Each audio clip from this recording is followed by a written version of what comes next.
Hello everyone, welcome to Smart Ideas Academy. So இன்னைக்கு நம்ம General English PYQல parts of speech topic தான் cover பண்ண போகிறோம். ஸோ உங்களுக்கே தெரியும் PYQsன்றது ரொம்ப இம்பார்ட்டண்ட். எதனால் அப்படின்னா PYQs will make you familiar with exam pattern. டிஎன்பிஎஸ்சியோட எக்ஸாம் லாங்குவேஜில் உங்களை வந்து ரொம்ப ஃபெமிலியராக வச்சுக்கும். And also it will give you more confidence. நீங்கள் என்ன தான் ஒரு மார்க் டெஸ்ட் அட்டன் பண்ணாலும் ஒரு பழைய old question paper of TNPSC attend பண்ணும்போது it will give you more confidence. Okay, so இப்போ இன்றைக்கி நம்ம கவர் பண்ண போகிற டாபிக் பார்த்தீங்கன்னா parts of speech. So before we move on to the question ஒரு சின்ன ஸ்மால் இன்ட்ரோ மாதிரி பார்ட்ஸ் ஆஃப் ஸ்பீச்சுக்கு பார்த்துடலாம். ஸோ பார்ட்ஸ் ஆஃப் ஸ்பீச் பொறுத்த வரைக்கும் நமக்கு மொத்தம் 8 மெயின் பார்ட்ஸ் ஆஃப் ஸ்பீச் இருக்குது, கரெக்டாக? So first of all parts of ஸ்பீச்னால் என்ன? ஒரு சென்டென்ஸில் அந்த இருக்கக்கூடிய group of words make a sentence, கரெக்டாக? அந்த வேர்ட்ஸுடைய ஃபங்க்ஷனை பற்றி சொல்கிறது தான் பார்ட்ஸ் ஆஃப் ஸ்பீச் அப்படிங்கிறது. அது வந்து நமக்கு 8 டிஃப்ரெண்ட் பார்ட்ஸ் ஆஃப் ஸ்பீச் இருக்குது. Starts with as noun. நவுன்னா உங்களுக்கே தெரியும் என்னது? It describes a person, place or thing, anything. இப்போது நம்ம வந்து ஒரு கார்னு சொல்கிறோம், இல்லை ஒரு பர்சனை வந்து நம்ம ரெஃபர் பண்ணுறோம். இப்போ நானே இருக்கேன் மேம் அப்படின்னு, நீங்கள் டீச்சர் அப்படின்னு நீங்கள் என்ன ரெஃபர் பண்ணுறீங்கன்னா இட்ஸ் அ நவுன், கரெக்டாக? தென் வேர்ப். வேர்ப் அப்படின்னா action, something that describes a form of action. அதுதான் வந்துட்டு verb அப்படின்னு சொல்லுவோம். ஓகே, இது வந்து second parts of speech. Third one பார்த்தீங்கன்னா ப்ரோனவுன் எடுத்துக்கலாம். ப்ரோனவுன் அப்படின்னா it is a word to replace the noun. அதாவது it's nothing but a word used instead of a noun. So இப்போ ஃபார் எக்ஸாம்பிள், இப்போ என்னோட ஃப்ரெண்டு அப்படின்னு சொல்லிட்டு I am introducing so and so someone. இப்போது for example கவிதான்னு வச்சுக்கோங்க. I am saying Kavitha is my friend. அடுத்து என்ன சொல்லுவேன்? Kavitha is a good singer அப்படின்னு சொல்லுவேனா, இல்லை she is a good singer அப்படின்னு சொல்லுவேனா? I am replacing the main word noun with a pronoun she, கரெக்டா? ஸோ அதுதான் வந்துட்டு pronoun. Okay, next adjective. Adjective means something that describes a noun. Describes or modify அப்படின்னு கூட கொடுத்துருப்பாங்க. So change பண்ணுறது, அதுதான் வந்துட்டு அட்ஜெக்டிவ். ஃபார் எக்ஸாம்பிள், இப்போ ஒரு கார் அப்படின்றது சாதாரணமாக நவுன். சப்போஸ் நான் சொல்கிறேன் அ ப்ளூ கலர் கார், அ ப்ளூ கார் அப்படின்னு நான் சொல்கிறேன் அப்படின்னா அந்த ப்ளூன்றது என்னது? Adjective. It describes the car. Okay, so அது வந்து அட்ஜெக்டிவ். நெக்ஸ்ட்டு பார்த்தீங்கன்னா அட்வர்ப். ஸோ அட்ஜெக்டிவ் வந்து டிஸ்கிரைப்ஸ் அ நவுன் அப்படின்னு பார்த்தோமா. அட்வர்ப் வந்து டிஸ்கிரைப்ஸ் அ வேர்ப். வேர்ப்னா என்னது? ஆக்ஷன் வேர்ட், கரெக்டாக? ஸோ இப்போ அட்வர்ப் வந்து அந்த வேர்பை வந்து டிஸ்கிரைப் பண்ணுது. For example, he runs very fast. He runs fast அப்படின்னு வச்சுக்கோங்க. இந்த ஃபாஸ்ட்டுன்றது என்னது? அட்வர்ப். அவன் எப்படி ஓடினா? ஃபாஸ்ட்டாக ஓடினான். ஸோ இந்த ரன்னுன்ற வேர்பை வந்து டிஸ்கிரைப் பண்ணுது, கரெக்டாக? ஸோ அதுதான் வந்துட்டு அட்வர்ப் அப்படிங்கிறது. ஓகே, அண்ட் நெக்ஸ்ட்டு பார்த்தீங்கன்னா ப்ரெப்போசிஷன். இது ரொம்ப இம்பார்ட்டண்ட். ஏன் அப்படின்னா இது ரிலேட்டடான கொஸ்டின்ஸ் உங்களுக்கு நிறையா இருக்கும். டிஎன்பிஎஸ்சியில் நமக்கு ப்ரிலிம்ஸாக இருக்கட்டும் இல்லை மெயின்ஸாக இருக்கட்டும், ப்ரெப்போசிஷன் ரிலேட்டட் கொஸ்டின்ஸ் வந்து நிறையா இருக்கும். ப்ரெப்போசிஷன்னா ஒன்றுமே இல்லை, இது வந்து ஒரு நவுனை ஆர் ப்ரோனவுனை எப்படி வந்து இன்னொரு இதோட கனெக்ட் பண்ணுது, ரிலேட் பண்ணுது அப்படிங்கிறது தான். இன்னொரு ஆப்ஜெக்டோடையோ என்னமோ. For example, on the table. So இந்த டேபிளோட கனெக்ட் பண்ணுது இல்லையா, அதுதான் இந்த ஆன் அப்படிங்கிற ப்ரெப்போசிஷன். ஸோ இது வந்து நமக்கு ப்ரெப்போசிஷன் நிறையா இருக்குது. On, in, at, by, for, from, இந்த மாதிரி நிறையா இருக்குது. ஸோ இதுதான் வந்துட்டு ப்ரெப்போசிஷன். ஓகே, ஸோ ஃபார் நம்ம வந்து என்னென்ன பார்த்துருக்கோம்? Noun, pronoun, adverb, adjective and then verb, preposition பார்த்தாச்சு. ஸோ ரிமைனிங் 2 இருக்கா? லாஸ்ட்டு, அதாவது லாஸ்ட் பிஃபோர் ஒன், கன்ஜங்ஷன். கன்ஜங்ஷன்னா ஒன்றுமே இல்லை, கனெக்டிங் வேர்ட்ஸ் ஆர் சென்டென்சஸ். ஒரு 2 சென்டென்ஸ் இருக்குது, இல்லை 2 டிஃப்ரெண்ட் வேர்ட்ஸ் இருக்குன்னா அது நடுவில் யூஸ் பண்ணுறீங்க இல்லையா கனெக்டிங் வேர்ட், அதுதான். For example, I am sick dash, I went to I went to college அப்படின்னு வச்சுக்கோங்க. ஐ எம் சிக் அப்படிங்கிறது first part of sentence. Second sentence பார்த்தீங்கன்னா ஐ வென்ட் டு காலேஜ். நடுவில் கனெக்ட் பண்ணுறதுக்கு என்ன இருக்குது? பட் அப்படின்னு வச்சுக்கோங்க. அப்போ இந்த பட்ன்றது என்னது? Conjunction. Okay, so a word that is used to join two or more words or sentences, அதுதான் conjunction. okay, and the last one பார்த்தீங்கன்னா interjection. இன்டர்ஜெக்ஷன்றது ஒன்றுமே இல்லை, ஈஸி தான். வேர்டை பார்த்து பயந்துடாதீங்க. It's nothing but a word used to express sudden feeling or emotion. நீங்கள் தமிழில் பேசுகிறப்போ வாவ் அந்த மாதிரி, சாரி வாவ் இல்லை, ஐ மீன் வாவுக்கு ஈக்குவலாக தமிழில் ஒரு எக்ஸைட் ஆகி ஒரு வேர்ட் சொல்கிறீங்க அப்படின்னா அதுதான் interjection. Okay, so wow, alas, oh, இது எல்லாமே நமக்கு என்னது? Interjection. Okay, so with this introduction let's move on to the question. So இது இந்த வருஷம் நமக்கு 2A மெயின்ஸில் கேட்டிருந்தது. Choose the correct preposition. First one, the moon shines bright dash the clouds. So இதில் நீங்கள் ஆப்ஷன்ஸ் பாருங்கள். First one beside, and second one among, third one behind, fourth one option D between. So இதில் எது most suitable or appropriate answer அப்படின்னு பார்த்தீங்கன்னா option C behind. எதனால்? ஏன் option A இல்லை? beside அப்படின்னா next to அப்படின்னு சொல்லுவோம். So the moon shines bright next to the clouds அப்படின்னு சொல்கிறத விட லைக் கிளவுட்ஸுன்றது உங்களுக்கு ஆர்டராக இருக்கக்கூடிய ஒரு விஷயமா கிடையாது. ஸோ பிசைடுன்றது கரெக்டான ஆப்ஷன் கிடையாது. And second option B among. Among ஏன் கரெக்ட் இல்லை? அமங் ஒரு ப்ரெப்போசிஷன் தான். அண்ட் அமங் ஒரு குரூப் ஆஃப் திங்ஸை டினோட் பண்ணுறதுக்கு தான் அமங் யூஸ் பண்ணுறோம். ஆனால் இங்கேயே அமங் த கிளவுட்ஸ்ன்னு போட்டால் கரெக்டாக தானே இருக்கும். The moon shines bright among the clouds அப்படிங்கிறது. எஸ், அமங்குன்றது நமக்கு மோர் தென் 2 இருக்கக்கூடிய இடத்துல அமங் யூஸ் பண்ணுவோம், கரெக்ட் தான். But it should be countable. Mostly countable things இருக்கக்கூடிய இடத்துல தான் அமங் யூஸ் பண்ணுவோம். ஓகே, ஹியர் கிளவுட்ஸ் நமக்கு கவுண்டபிளில் வராது. ஸோ அந்த இடத்துல அமங் இன்கரெக்ட். அண்ட் ஆப்ஷன் டியும் ரிலேட்டபிள் தான். ஏன்னா பிட்வீன் அப்படிங்கிறப்போ பிட்வீன் எந்த இடத்துல யூஸ் பண்ணுவோம்? இந்த middle of 2, அதாவது between A and C, B sits, between this and that, அங்கே தான் நமக்கு between யூஸ் பண்ணுறோம். ஓகே, ஸோ ஒரு 2 திங்ஸை நீங்கள் கம்பேர் பண்ணுறீங்க, ஒரு 2 திங்ஸ் 2ன்றதை பேசுகிறீங்க அப்படின்னா between. மோர் தென் 2 அப்படிங்கிறது உங்களுக்கு among யூஸ் பண்ணுவோம். But that should also be countable things. Okay, so here the best option is option C behind. ஏன்னா it describes the moon shining bright behind the clouds. அதாவது கிளவுட்ஸ்க்கு பின்னாடி இருந்து Moon நல்லா ஷைனிங்காக இருக்குது, நல்லா பிரைட்டாக ஷைன் ஆகுது அப்படிங்கிறது தான் மீன் பண்ணுறாங்க. Okay, so the first question correct answer is option C behind. Okay, question number 2, fill in the blanks with the suitable preposition. She poured the sauce dash the pasta. Options பாருங்கள். Option A through, option B about, option C out, option D over. So correct answer, yes, correct answer over the pasta. Over the pasta means on top of it. Obviously அப்படி தான் நம்ம பாஸ்தாவில் sauce மேலே ஊற்றுவோம், கரெக்டாக மேலே ஊற்றுவோம். Over the pasta, on the top. Okay, so here த்ரூன்றது inappropriate. த்ரூனா something that is going inside. So இந்த இடத்துல நம்ம சாஸை பாஸ்தா த்ரூ அப்படின்லாம் சொல்ல முடியாது. So that is incorrect. அபவுட்ன்றது totally out of context, and out also out of context தான். So the correct answer over the pasta. Okay, so the correct answer here is option D over. Oh my God. Okay. Question number 3. Identify the degree of the word inferior. So நமக்கு degrees of comparison ரிலேட்டடாக ஒரு question கேட்டிருக்காங்க. So நமக்கு தெரியும் 3 decrease இருக்குது, கரெக்டாக?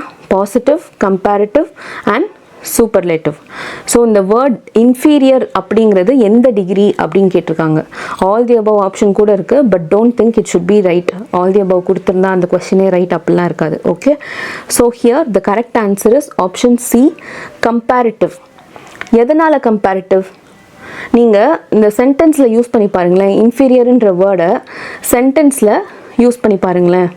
For example, இப்போ என்னோடய சிஸ்டர் இருக்காங்க, நானும் என் சிஸ்டரும் ஒரே காலேஜில் படிக்கிறோம் அப்படின்னா நான் என்ன சொல்வேன்? She is my sister is junior to me. கரெக்டா? So I am comparing my sister and saying she is my junior. So அந்த ஆல்ரெடி இது வந்து கம்பேரிட்டிவில் வந்துடுது. கரெக்டா? ஸோ அதுதான் இன்ஃபீரியரும் அப்படி தான் யூஸ் பண்ணுவோம் சென்டென்ஸில் யூஸ் பண்ணும்போது. Same thing with inferior, superior, junior, senior, இது எல்லாமே நேச்சுரலி கம்பேரிட்டிவ் அட்ஜெக்டிவ்ஸ் தான். அதாவது அந்த வேர்ட்ஸே வந்து நம்ம கம்பேர் பண்ணாமல் யூஸ் பண்ண முடியாது. இப்போ நான் சொன்னேன் இல்லையா example, my sister is junior to me அப்படிங்கிறது. ஸோ இதுக்கு வந்து நமக்கு சூப்பர்லேட்டிவ் ஃபார்ம்ஸோ இல்லை பாசிட்டிவ் ஃபார்ம்ஸோலாம் கிடையாது. And they are not used with regular comparative forms. More use பண்ணுறது இல்லை இஆர் யூஸ் பண்ணுறது இந்த சென்டென்ஸ்லையும் வராது. லைக் இப்போ நமக்கு ஒரு காமன் வேர்ட்ஸில் வந்து நம்ம பாசிட்டிவ், கம்பேரிட்டிவ், சூப்பர்லேட்டிவ் சொல்லுவோம் இல்லையா. ஃபார் எக்ஸாம்பிள் டேக் ஸ்ட்ராங், இது வந்து பாசிட்டிவ். ஸ்ட்ராங்கர் அப்படின்னு நான் போட்டேன்னா கம்பேரிட்டிவ். ஸ்ட்ராங்கஸ்ட் அப்படின்னு போட்டேன்னா சூப்பர்லேட்டிவ். ஆனால் இந்த வேர்ட்ஸ் எல்லாம் இன்ஃபீரியரில் வந்துட்டு நமக்கு மோர் இன்ஃபீரியர்னு சொல்ல முடியாது, இல்லை இன்ஃபீரியர் பக்கத்தில் இஆர் போட்டு இன்ஃபீரியரர் அப்படின்னும் சொல்ல முடியாது. Inferior in it self is a comparative adjective. Okay, so here the correct answer is option C, comparative. Next question பாருங்க. Fill in the blanks with correct participle from the options given. Dash yearly, Pami had time to review her notes before the test.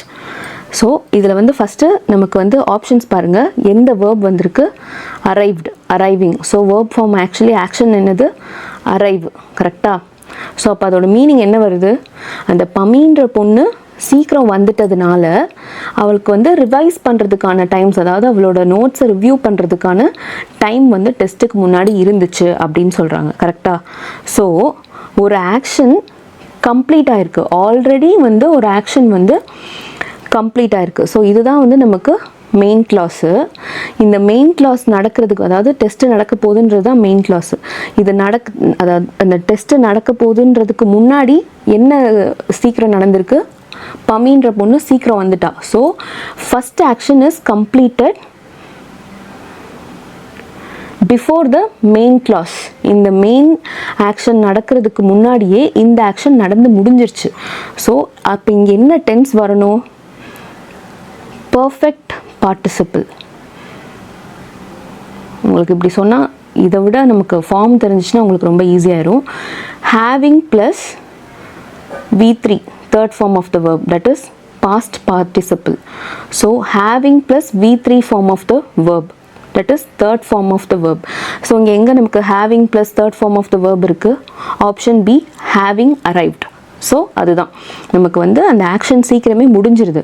First முடிஞ்சிட்டு அதுக்கப்புறம் வந்து she is able to revise her notes before the test. அந்த action வந்து நடக்குது. கரெக்டாக? So having plus V3ன்றது தான் கரெக்டான answer. Having arrived early, Pami had time to review her notes before the test.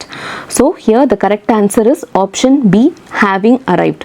So எந்த ஆக்ஷன் முதல்ல கம்ப்ளீட் ஆகுதுன்னு பாருங்க. அந்த கம்ப்ளீட் ஆன action should be a perfect participle form.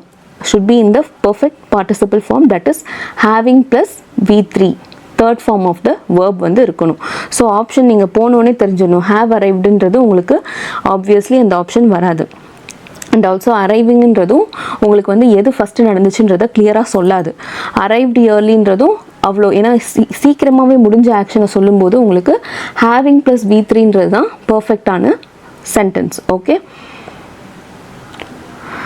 so moving on to the next question. Okay, 2024 questions. Okay, fifth question. Which of the following is a noun? ரொம்ப ஈஸியான question. கரெக்டாக? Option A put, option B walk, option C sun, option D call. So இதில் வந்து எல்லாமே வந்து என்னது? Almost put, walk, கால் எல்லாமே வந்து ஆக்ஷன் வேர்ட்ஸ். எல்லாமே என்னது? Action words, which means they are verbs. கரெக்டாக? ஸோ கரெக்ட் ஆன்சர் என்ன? Option C sun. சன் தான் வந்து obviously a noun. So the correct answer is option C sun. Name of a celestial பாடின்னு கூட சொல்லலாம். So it's a name. கரெக்டாக? Sun is a noun. Okay, question number 6. A dash of birds were flying on the sky, or it should be in the sky, but still okay, question dana.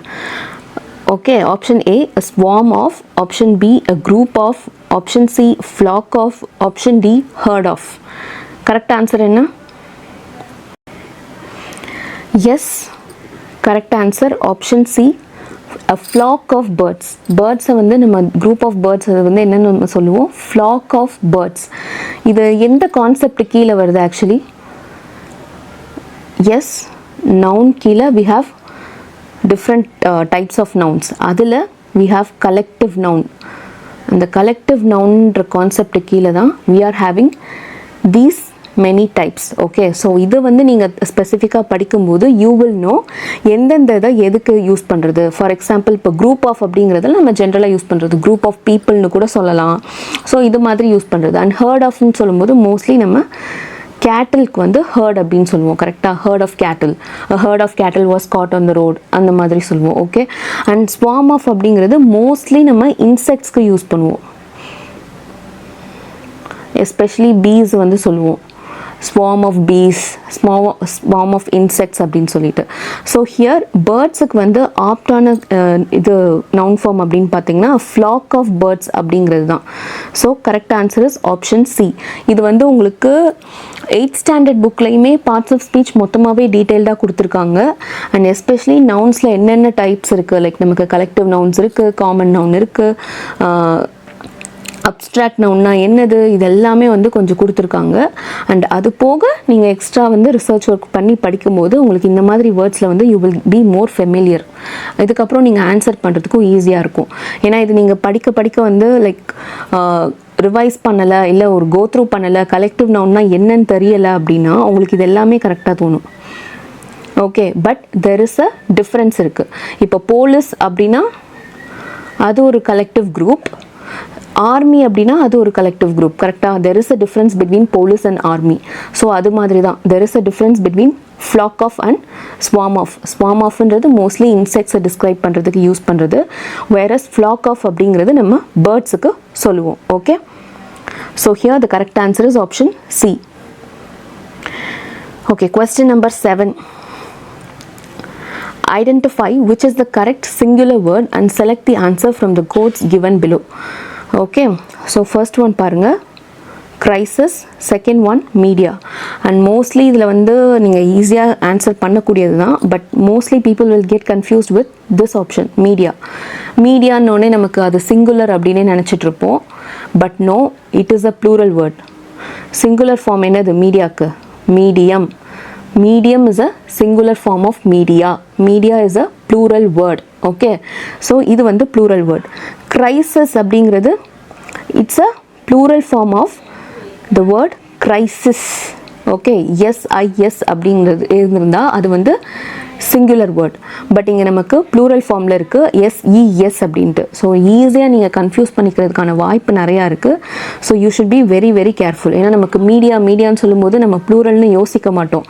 ஏன்னா நமக்கு ப்ளூரல்லே நிறைய forms இருக்குது. கரெக்டாக, just like that நமக்கு இப்போ roses அப்படின்னு போட்டால் plural அப்படிங்கிறது மட்டும் நமக்கு ப்ளூரல் கிடையாது. எஸ் வந்தால் ப்ளூரல், இஎஸ் வந்தால் ப்ளூரல், அதாவது ஐஎஸ்ன்ற ஃபார்ம் வந்து இஎஸ்ன்னு மாறினா, இப்போ நம்ம கிரைசிஸ் எக்ஸாம்பிள் இருக்கு இல்லையா, அது வந்து மாறினா ப்ளூரல். தென் நமக்கு இந்த மாதிரி யூஎம் அப்படிங்கிறது ஏஆ மாறினா ப்ளூரல். சப்போஸ் ஏஇஆ மாறினா கூட ப்ளூரல் ஃபார்ம் வந்துடும். Okay, so you should be very very careful here. அதாவது 2 வேர்ட்ஸ்மே என்னது, both the words are in their plural forms. So correct answer என்ன? Option D. Both A and B are plural words. Okay, so ரொம்ப confuse பண்ணிக்காதீங்க. both are in their plural forms. கிரைசிஸ்ன்னு வந்திருக்கணும், மீடியம்னு கொடுத்துருந்தாங்க அப்படின்னா நமக்கு ரெண்டுமே வந்து சிங்குலர் வேர்ட்ஸாக இருந்திருக்கும். பட் இல்லை, ரெண்டுமே அதோட plural ஃபார்ம்ஸில் தான் கொடுத்துருக்காங்க. Okay,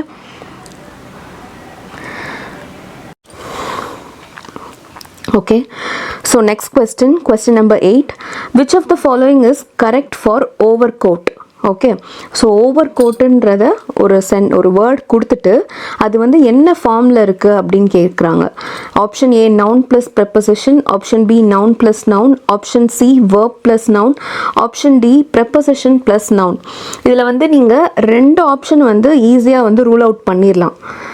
that is option C verb plus noun. ஓவருன்றது இந்த இடத்துல நமக்கு வேர்ப் கிடையாது, நல்லாவே தெரியும். ஸோ ஆப்ஷன் சி வராது. And also option A noun plus preposition. கோட்டுங்கிறது நமக்கு ப்ரெப்போசிஷன் கிடையாது. Okay, it's a noun. அதனால் ஸோ இப்போ நமக்கு ஆப்ஷன் பி டி ரெண்டுலேயுமே வந்து கோட் வந்து நவுனுன்றது கரெக்டாக இருக்குது. பட் ஓவருன்றது இந்த இடத்துல நவுனா ப்ரெப்போசிஷனா அதுதான் நீங்கள் வந்து பார்க்கணும். ஸோ மோஸ்ட்லி இதில் நீங்கள் ஆப்ஷன் டி அதாவது ப்ரெப்போசிஷன் ப்ளஸ் நவுன் ஃபார்மேட்டில் இருக்குதுன்னு சூஸ் பண்ணுறதுக்கான சான்சஸ் நிறையா இருக்குது. பட் அது ஆக்சுவலி இன்கரெக்ட். ஓவருன்றது நீங்கள் இண்டிவிஜுவல் ஒரு வேர்டாக பார்த்தீங்கன்னா நமக்கு ப்ரெப்போசிஷன்னு சொல்லலாம். இப்போ நமக்கு வந்து முன்னாடி மேலே பார்த்தோம் இல்லையா, boring sauce over the pasta அப்படின்ற இடத்துல இது வந்து ஓவருன்றது ப்ரெப்போசிஷனாக ஃபங்க்ஷன் ஆகுது, ப்ரெப்போசிஷனாக செயல்படுது. பட் இந்த இடத்துல ஓவர் கோட் அப்படிங்கிறது ஒரு காம்பவுண்ட் நவுன், அதாவது ஒரு கலெக்டிவான காம்பவுண்ட் நவுன், ரெண்டும் சேர்த்து ஒரு வேர்டு. கோட்டுங்கிறது ஆல்ரெடி நவுன் உங்களுக்கே தெரியும். அந்த கோட்டுன்றத ஓவர் கோட் அப்படின்னு மாடிஃபை பண்ணுது. ஓவர் கோட்டுன்றது மொத்தமாகவே ஒரு புது வேர்ட், டோட்டலாகவே ஒரு காம்பவுண்ட் நவுன். அப்படிங்கிறப்போ ஓவருன்றதும் இந்த இடத்துல நவுன் ஃபார்மேட் தான். It is not a preposition. ஓகேயா? ஸோ இதில் ரொம்ப தெளிவாகிக்கோங்க.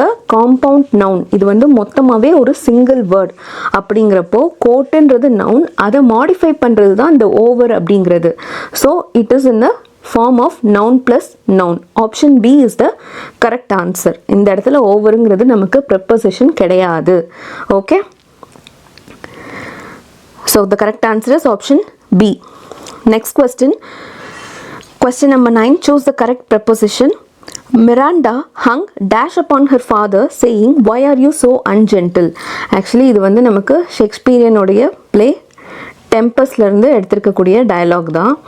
மிராண்டா அப்படிங்கிற கேரக்டர் அவங்க அப்பா மேலே சாஞ்சிட்டு சொல்கிறாங்க, "Why are you so ungentle?" அப்படின்னு சொல்லிட்டு கேட்குற மாதிரி. ஸோ hung upon தான் ஆக்சுவல் கரெக்டான ஃப்ரேஸ். ஓகே, ஸோ இந்த அப்பான் ஆனும் வராது, வித்தும் வராது, இன்னும் வராது. ஏன் அப்படின்னா ஹங் அப்பான் அப்படிங்கிறதுக்கான அர்த்தமே வந்து you are getting physically close, அதாவது you are leaning to that person, you are leaning on that person and talking அப்படிங்கிற அர்த்தம் தான். So hung upon her father இந்த இடத்துல அதுதான் அர்த்தம். So Miranda hung upon her father saying, "Why are you so ungentle?" ஓகே. So next question number 10. Find the odd one out of which is not an adjective. Okay, so இந்த கொடுத்துருக்கிற 4 ஆப்ஷனில் உங்களுக்கு எது அட்ஜெக்டிவ் இல்லை அப்படின்னு கேட்டிருக்காங்க. Option A many, option B wonderful, option C present, option D cultural. So இதில் வந்து நமக்கு ஈஸி தான், ரொம்ப ஈஸி தான். ஆப்ஷன் சி ப்ரெசன்ட் அப்படிங்கிறது தான் நமக்கு அட்ஜெக்டிவ் கிடையாது. ப்ரெசன்ட் வந்து இது வந்து நமக்கு நவுனாக இருக்கலாம். அண்ட் ஆல்சோ ஏன் நமக்கு வந்து ஷீ ப்ரெசன்டட் அ பேப்பர் அப்படின்னு சொல்கிற இடத்துல அந்த இடத்துல அது வந்து வேர்பாக கூட இருக்கலாம். But it is not an adjective here. ஓகேயா?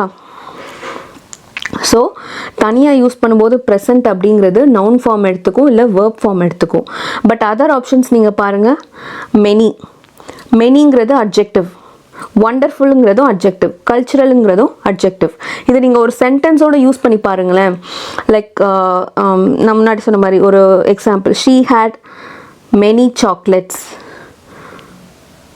ஸோ இந்த இடத்துல மெனிங்கிறது என்னவா ஃபங்க்ஷன் ஆகுது? அட்ஜெக்டிவ். ஹவு மெனி அப்படிங்கிற கொஸ்டின் வருது இல்லையா, அது. அண்ட் ஒண்டர்ஃபுல் எடுத்துக்கிட்டிங்கன்னா it was a wonderful day, it was a wonderful Christmas, அந்த மாதிரிலாம் சொல்கிறோன்னா அந்த ஒண்டர்ஃபுல்ன்றது அந்த இடத்துல இருக்கக்கூடிய டேயையோ இல்லை கிறிஸ்மஸையோ டிஸ்கிரைப் பண்ணுது. கரெக்டாக அந்த நவுன்ஸை வந்து டிஸ்கிரைப் பண்ணுது. So it's an adjective. அதே மாதிரி தான் கல்ச்சுரலுக்கும், கல்ச்சுரல் ஈவெண்ட், கல்ச்சுரல் ஃபெஸ்டிவல், இந்த மாதிரி என்ன சொன்னாலுமே அந்த பர்டிகுலர் நவுனை வந்து டிஸ்கிரைப் பண்ணுறதா தான் இருக்குது. So it is in the form of adjective. ஓகேயா? So here correct answer is option C, present only. Okay, அது மட்டும்தான் அட்ஜெக்டிவ் கிடையாது. Next question number 11. The cricket bat was hidden dash the leaves. Option A, between na நான் முன்னாடியே சொல்லியிருக்கேன், two things, in the middle of two things அப்படின்னு சொல்கிறது. So இங்கே இந்த between two leavesல வந்து நமக்கு பேட்டர் ஹைட் பண்ணி வச்சுருக்காங்கன்னு சொல்ல முடியாது. obviously it is incorrect. B, next to the leaves அப்படிங்கிறது hidden கிடையாது, கரெக்டாக? அதாவது லீவ்ஸ்க்கு பக்கத்தில் வைக்கிறதுன்றது உங்களுக்கு ஹிடனாக கிடையாது. So B is also wrong. Option C, among is the correct answer, but still D பாருங்க, by the sideன்றது இந்த இடத்துல out of the context தான். by the side the leavesனு வராது, நமக்கு sentence structureம் வராது, and it is not relevant here also. so correct answer here is among the leaves. அதாவது அந்த group of அந்த leaves இருக்கக்கூடிய இடத்துல அந்த bat வந்து மறைச்சு வச்சிருக்காங்க. so hidden among the leaves. option C is the correct answer. okay. Next question number 12. Fill in the blanks with suitable preposition. Kumaravel has lived in the city dash 2012. For 2012, option A, option B between, option C within, option D since. இதில் நீங்கள் ரெண்டு option ஈஸியாக rule out பண்ணலாம். நான் முன்னாடியே சொல்லிட்டேன், betweenனா it should be between two things, in the middle of two things, this or that, here or there, அந்த மாதிரி இடத்துல தான் நமக்கு வந்து between வந்து வரணும். ஸோ இந்த இடத்துல நமக்கு ஒரே ஒரு வருஷம் தான் கொடுத்துருக்காங்க, அப்போ ஆப்ஷன் பி கிடையாது. அண்ட் ஆப்ஷன் சி வித்துனும் இந்த இடத்துல அவுட் ஆஃப் கான்டெக்ஸ்ட் தான். ஏன்னா நமக்கு ஆல்ரெடி முடிஞ்சு போன ஒரு ஆக்ஷன் தான், பட் நமக்கு அது வந்து எவ்வளோ நடந்திருக்குன்றதை தான் சொல்ல போகிறோம். ஸோ இந்த இடத்துல ரெண்டு ஆப்ஷன் நமக்கு வந்து ரூல் அவுட் பண்ணியாச்சு. ஆப்ஷன் பியும் வராது, ஆப்ஷன் சியும் வராது. ஸோ ரிமைனிங் இருக்கக்கூடியது option A and option D தான், ஃபார் அண்ட் சின்ஸ். இதில் பெட்டர் சாய்ஸ் எது அப்படின்னு பார்த்தீங்கன்னா சின்ஸ் தான். ஏன் சின்ஸ் அப்படின்னா, ஃபார் நீங்கள் எடுத்துக்கிட்டிங்கன்னா அது மொத்த டியூரேஷனையும் நீங்கள் சொல்கிறது தான் ஃபார். ஆனால் இங்கே நமக்கு சின்ஸ் தான் பெட்டர் ஆப்ஷன். ஏன்னா அது வந்து ஸ்பெசிஃபிக் டைமை வந்து சொல்லுது. Kumaravel has lived in the city since 2012. 2012 அவன் சிட்டியில் இருந்திருக்கான் அப்படின்னு சொல்லுது. இப்போ நான் டீச்சராக இருக்கேன் அப்படின்னா லைக் டீச்சர் சின்ஸ் 2019 அப்படின்னு நான் சொல்லுவேன். ஓகே. ஸோ அது மாதிரி தான் has lived in the city since 2012. இப்போ நான் எவ்வளோ வருஷமாக டீச்சராக இருக்கேன் அப்படிங்கிறத சொல்ல போகிறேன்னா ஃபார் 5 years அப்படின்னு சொல்கிறேன்னு வச்சுக்கோங்க. அந்த இடத்துல நான் வந்து ஃபார் சொல்லுவேன். ஸோ மொத்த டியூரேஷனை சொல்லும்போது ஃபார் யூஸ் பண்ணுறேன். ஒரு பர்டிகுலர் இயரை வந்து நான் அந்த டைமில் இருந்திருக்கேன் அப்படின்னு சொல்கிற இடத்துல சின்ஸ் யூஸ் பண்ணுறேன். So here the better or correct answer is option D, since. Okay. Kumaravel has lived in the city since 2012. Okay. Then question number 13. Choose the correct sentence from the following. இது வந்து உங்களுக்கு correct preposition தெரிஞ்சாலே போட்டுடலாம், easy தான். ஏன்னா பாருங்கள், option A my son is fond in music, option B my son is fond on music, option C my son is fond of music, option D my son is fond to music. So உனக்கு கரெக்டான preposition அப்படிங்கிறது fond of தான். Option C தான் correct answer. ஏன்னா அந்த ஆஃப்ன்றது தான் இந்த இடத்துல வந்து கரெக்டான ஆன்சர். ஃபாண்ட் ஆஃப் அப்படின்னா சம்திங் that I like அப்படிங்கிறது. I am fond of music அப்படின்னா I like music. So here my son is fond of music னா my son likes music. So here the fond of ன்றது தான் கரெக்டான preposition. Okay. So correct answer is option C. My son is fond of music. Okay, last question for the day. Fill in the blank with the suitable preposition. He was born dash 1960. Option A in, option B on, option C at, option D since. So இதில் correct answer என்ன? ரொம்ப easy. Option A இன் தான். ஏன் இன் அப்படின்னா நமக்கு ஆன்னு சொல்லும்போது ஸ்பெசிஃபிக்காக இங்கே வந்து நமக்கு வருஷம் மட்டும்தான் கொடுத்துருக்காங்க, அதனால நம்ம இன் யூஸ் பண்ணுறோம். Suppose he was born on July 4th 1960 அப்படின்னா நமக்கு அந்த இடத்துல ஆன் வரணும். ஸ்பெசிஃபிக்காக நீங்கள் வந்து எல்லாத்தையும் சொல்கிறீங்கல்ல டேட்டோட, அது வந்து நமக்கு ஆன் வரும். ஓகே. இந்த இடத்துல நமக்கு வருஷம் மட்டும்தான் கொடுத்துருக்காங்க, அதனால் it is in. He was born in 1960. And at எங்கே யூஸ் பண்ணுவோம்? மோஸ்ட்லி டைம் ஸ்பெசிஃபிக் லொக்கேஷன்ஸ் அந்த மாதிரி. டைம் இந்த டைமில் he was born on July 4th 1960 at 3:45 PM அப்படின்னா அந்த இடத்துல அட் வரும். அண்ட் ஆல்சோ லொக்கேஷன் சொல்லும் போதும் மோஸ்ட்லி வந்து அட் யூஸ் பண்ணுவோம். ஓகே, ஸோ இதுலேயே நல்லா தெளிவாகிக்கோங்க. அண்ட் சின்ஸ் வந்து ஆப்வியஸ்லி டியூரேஷன்ஸ் முன்னாடி நம்ம பார்த்த மாதிரி ஒரு பர்டிகுலர் பாஸ்ட் இயர்லேருந்து நீங்கள் ரெஃபர் பண்ணுறீங்கன்னா அந்த இடத்துல சின்ஸ் யூஸ் பண்ணலாம். ஸோ ஹியர் வந்து அந்த இடம் அங்கே 1960 பிறந்திருக்காங்க, அவ்வளோதான். அந்த ஒரு விஷயந்தான், 1916 ஒரு டேட்டா தான். அண்ட் ஆல்சோ அன்னைக்கு நடந்த ஈவெண்ட் தான். So he was born in 1960, அவ்வளோதான். அந்த சென்டென்ஸ் அங்கேயே முடிஞ்சிருது. Okay, so here the correct answer is option A, in. Okay, he was born in 1960. So yeah, that's it for the day guys. Thank you so much for watching. Happy learning. Revise பண்ணுங்க, revise பண்ணதான் தெரியும். and also reference வந்து பார்த்துக்கோங்க. Okay, நமக்கு 6th ஸ்டாண்டர்ட்லேருந்து இருக்குது, 8th standard புக்ஸில் இருக்குது. And ஃபர்தராக இன்னும் நிறைய கொஸ்டின்ஸும் மார்க்ஸும் அட்டென்ட் பண்ணுங்கள். Okay, thank you.